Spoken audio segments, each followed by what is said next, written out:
Where's the one I want to do? Last year, I was really struggling through a voice lesson. And it's like my teacher saw into my soul and she goes, "You're afraid of the power in your own voice." Damn, girl. She saw right through me.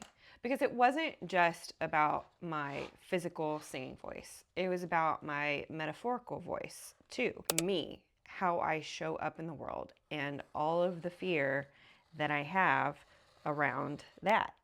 And that fear was manifesting in this creative space of a singing lesson. It was a really transformative moment for me because it made me realize that the creative things that I want to do in my life, the things that I dream about creating, I'm not going to be able to do them if I am paralyzed by fear. It's not about getting rid of the fear. That's a losing battle. It's what we do with that fear. After she said that, something clicked in me. I told myself, I just gotta do stuff scared. So that's part of why I'm doing this series about learning to play again. What it boils down to is I am so sick of being scared.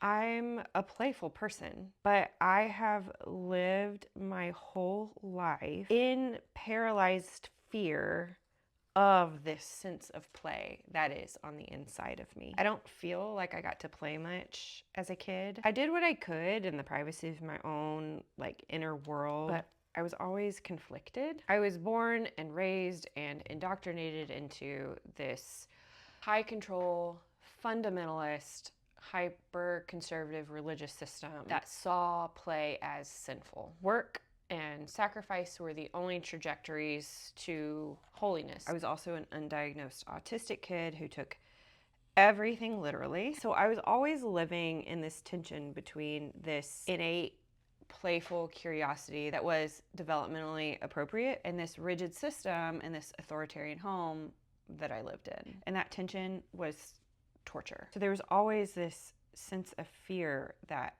play and creativity were wrong. I've done a lot of work undoing and healing so much of that trauma. And I feel like my brain and my body and where I'm at in this season of life finally feels safe enough to explore play and all of the things that come along with it. Because exploring creativity and play requires making mistakes. It requires being messy and not perfect. And it does require some level of skills to help us grow in the sort of things that we want to do. Like, I like singing, so I'm taking voice lessons, but it requires you to be bad at them sometimes. And that's really scary. But I do feel in my life I have a sense of safety now where I feel safe enough to be able to explore those things. But safety doesn't come without fear. Like, I'm still scared, but I do it anyway. Not only am I actively choosing play because it was stolen away from the younger version of me